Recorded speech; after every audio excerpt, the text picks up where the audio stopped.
Hoy en el estudio, junto con nosotros, nos tiene el señor J.P. van der Hans de Bacanal. Está The Man Himself. Un proyecto largo, pero por fin nos tiene de man. La revista de Bacanal, Cultura e Informe en Carnavalesco, está claro. J.P., contanos. Boa noite. Boa noite. Acho que é melhor dar começar de viagem, estou sendo ansioso. Sim, por aqui. Eu estou com o Gibi, aqui prometo que tu cos boa noite, bom menino para aceitar nos invitação. E não, maneira nós bisa, aqui tu portanto um tique mais claro que normalmente sempre 11 de acaba tem bacanal, pero me quer dor e circunstância na já conheci acaba. Esse é o motivo principal que lança bacanal em 2005 nós podemos assim, em vez de 2004. Sim, tem certo desenvolvimento em todo lugar, pero não está desenvolvimento tomando lugar aqui não, o desenvolvimento combina todo lugar, hope aí passar assim. Claro, stakeholders são importantes no carnaval, todos têm certa ideia não, e vamos ter certo reconhecimento e respeito para a ideia de cada um. Correto. Pero al fin y al cabo, se logra también y nos por visa que Bacanal a salir para el mercado.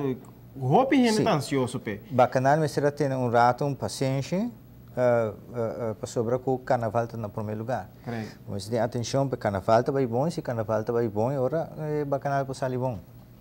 Y manera nos por también, Gibi, había gente de manera nos visa desarrollo entre organización Promei y eso en el Jaguar.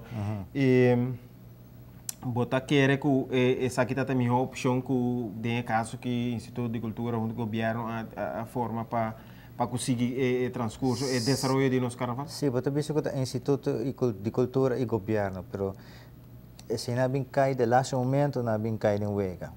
E coisa começar com líder de grupo na carnaval. Correto, grupo na Uni. Sim, e me está repetir que o carnaval de Aruba mais que 60 anos passar em carnaval a começar acaba. E ela começar com um grupito de gente que toma liderazgo de grupo de carnaval e junto com os participantes na subir caia com a música. Assim é carnaval. Sim, correto, não, isso é um hecho. Isso é história. Se um costado de carnaval, sai que tem história organizatoriamente, depois ela vai de uma outra fase.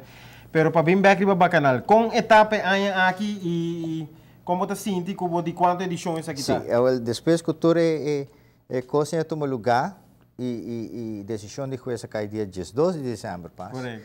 Me arranha é programa. Yeah. É o momento ainda, não me por aqui em Bacanal, e chama Panamá, drucreia na Panamá, vai personalmente Panamá para supervisar a imprenta de revista. Sim, professor, agora já vou. Esse é um pare... Mas o que passa, professor? Dia não está correndo? Esse é um par de semana passado, actually. Sim, correto. É um par de semana, mas logra, junto com a imprenta na Panamá, para a druk e book e mandei com o avião, saquei foi do ano e para nós apresentar ayer. Não, a mim está seguro logro e maneira de visão. É hecho tá. O Hope gente está pendente para Bacanal. Passou com o bai com o bem, ela vira maneira de boca pelo é revista oficial de carnaval. Então Hope gente está tendo conta com o programa que está dentro, pero também com toda a informação que bota trecho com ele. Aí aqui manumisa tur aí vai dedicar foral num grupo ou personagem de carnaval. Aí aqui está na quem está mas para carnaval 60, não? Celebração de diamante. A reina de diamante também riba cofre. Se uma vez foi um coisa, hope viajar é uma surpresa, pero para carnaval 60 não está uma surpresa mais, de antemano antecipar que a reina de diamante também riba cofre. Quem que sabe? Bacanal, uma obtenível. Fora de aqui nem mesmo na ATV, só não que chega passa busca. Está obtenível segundo Smack. E Smack está oficina de Smack tá na? Den mall bandi para riba de CMB Boulevard, ok, nada que nada. LG Smith, tem mole. Chamame na 593-4868. 593-4868. E seguro na Turbario do Santa Cruz Norte, etc. Me talagay na 2 caminhos principais no supermercado e na pump stations. Hope bom, hope êxito. Pe ano que também para sobre temporada cortico para preparar acaba para next ano. Danke. E me quero agradecidos uma vez mais, Reina de Diamante. De Diamante, sim. Quando está Surya Fleming, Ayer também labing recebi bacanal junto com nós na Jamaica, pero e cover dus está nos reina de diamante que ainda está Zulia Fleming. Hope bom, hope para bem. Thank you. Éxito.